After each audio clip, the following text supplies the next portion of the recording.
네, 오늘 아침에는 골로새서 3장 5절에서 11절 말씀을 통해서 완전히 변화된 존재라고 하는 제목으로 말씀 증거하도록 하겠습니다. 우리는 예수 그리스도 안에서 완전히 변화되어진 존재입니다.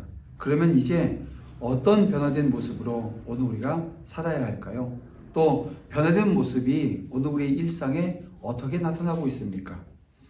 여러분, 바울은 골로새 성도들에게 그들이 하나님의 우편에 앉으신 예수 그리스도와 함께 살리심을 받았다고 말씀하고 있습니다. 다시 말하면 예수 그리스도께서 십자가에서 죽으실 때 함께 죽었고 다시 살아나실 때 함께 살아났다는 것입니다. 이것은 우리의 존재 자체가 변화되어졌다라고 하는 것을 말하고 있는 건데요. 이제 우리는 하늘의 것을 추구하며 살아가는 그런 존재가 된 것입니다. 바울은 이제 이 새 생명을 얻은 성도는 땅에 있는 지체를 죽이라고 말씀하고 있습니다. 즉 옛사람의 이 죄악을 죽여야 한다는 겁니다.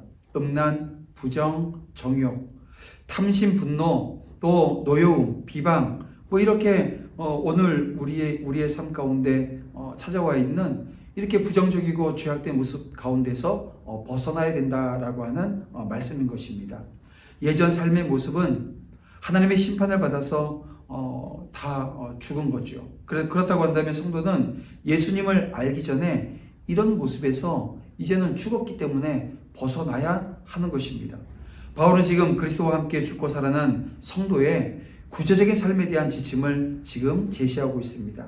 그런데 흥미로운 점은 사도 바울이 위의 것을 찾고 추구하기 위해서 가장 먼저 해야 될 일이 있는데 그것은 우리 안에 있는 것들을 죽이라고 하는 것입니다. 이걸 지금 강조하고 있다는 거예요.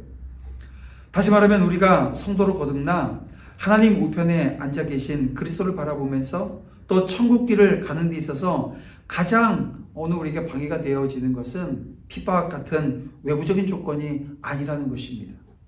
정욕과 탐심과 같이 오늘 우리 내면에 있는 것들로서 이것들을 먼저 죽이는 것이 급선무다라고 하는 것을 지금 사도 바울이 오늘 저와 여러분에게 권면해주고 있는 거죠. 그리고 이것은 단지 추상적인 명령이 아니라 사도 바울 자신의 구체적인 체험에서 우러나는 살아있는 명령이란 사실입니다. 그렇다면 사도 바울은 어떠한 체험과 고백을 하고 있습니까? 여러분, 우리가 잘 알고 있는 로마서 7장을 한번 읽어보게 되어지면요, 그는 자신 안에 이 두 개의 법이 아주 치열하게 싸우고 있다라고 하는 그 고백을 하고 있는 것을 보게 되어집니다. 다시 말하면 은혜를 통해서 거듭난 속사람은 하늘을 향해 가고자 무단히 노력을 합니다. 하지만 또 다른 법, 다시 말하면 육체 안에 남아있는 옛 본성이 자신을 사로잡아 지금 하늘로 향하고 있는 자신의 모습을 끌어내리더라는 것입니다. 그래서 바울이 어떻게 합니까? 탄식합니다. 오라. 이런 통지의 말씀을 바울이 하고 있는 것을 보게 되어집니다. 우리는 이러한 고백과 탄식을 보며 다음과 같은 한 가지 사실을 오늘 우리가 떠올릴 수밖에 없는데요. 그것은 곧 우주 가운데 있는 이 블랙홀이라고 하는 존재입니다. 여러분, 이 블랙홀이 무엇입니까? 말 그대로 검은 구멍이라고 하는 건데요. 아인슈타인이 그 일반 상대성 이론을 근거로 해서 이 단순한 이론이나 이 상상이 아니라 실제 우리 태양계에 속해 있는 은하계에만 이것이 1억 개가 넘게 존재하는, 다시 말하면 실체라는 것입니다. 그리고 이것은 본래 물질이 극단적으로 수축하여 이 부피는 거의 제로에 가까운데 그 내부의 중력은 거의 무한대라는 거예요. 그래서 그 속에 존재하는 빛이나 에너지, 물질 입자, 이 모든 것들이 빠져나올 수가 없다는 것입니다. 그래서 아주 특이하게 전개되어지는 과정이죠. 근데 이러한 블랙홀에서 여러분, 빛조차도 빠져나올 수 없는 것은 이를 탈출하기 위해서는 어떻게 되냐면요, 빛보다 속도가 더 빨라야 된다는 겁니다. 빛보다 빠른 속도가 필요하다는 거예요. 따라서 빛조차도 무한대의 중력을 이기지 못하고 다시 빨려 들어가고 마는 것입니다. 여러분, 마찬가지로 오늘 우리 내부에 있는 옛 본성이 블랙홀과 같다는 거예요. 다시 말하면 우리 안에 남아있는 온갖 정욕과 탐심과 같은 이 검은 실체들이 천상을 향해 가고자 하는 오늘 우리의 발길을 잡아 끌어내린다는 것입니다. 때문에 우리가 내면에 있는 그런 것들을 그대로 끌어안고 천상을 향해 가려고 한다면 갈 수 있어요? 못 간다는 거예요. 계속 잡고 있는 상황에선 불가능하다는 것입니다. 마치 발목에 쇠터기를 매달고 여러분 바다에 빠졌다고 생각해 보세요. 우리는 헤엄쳐서 나오는 게 불가능합니다. 계속 바닷속으로 끌려 들어가게 되어지고요. 그럼 결국 어떻게 됩니까? 죽는다는 거예요. 그래서 오늘 주님께서 당신을 따르겠다고 찾아왔던 부자 청년을 향해서 가장 먼저 뭐를 말씀하십니까? 가진 모든 것을 팔아서 가난한 자들에게 주고 따르라고 말씀하신 것입니다. 여러분, 이런 말이 있습니다. 나그네의 짐은 항상 가볍다라고 하는 말이 있어요. 이처럼 여러분, 천성을 향해 가는 우리 모든 성도들의 모습은 이러해야 된다는 것입니다. 따라서 우리가 진정으로 천성을 향해 가고자 한다면 날마다 우리를 끌어내리는 옛 자아, 옛 성품, 이런 블랙홀들과 아주 단호하게 결별을 해야 됩니다. 끊고 제거해 버려야 된다는 것. 그래야 할 때 우리는 비로소 가장 가볍고 가뿐한 모습으로 천성을 향해서 훨훨 날아갈 수 있는 것입니다.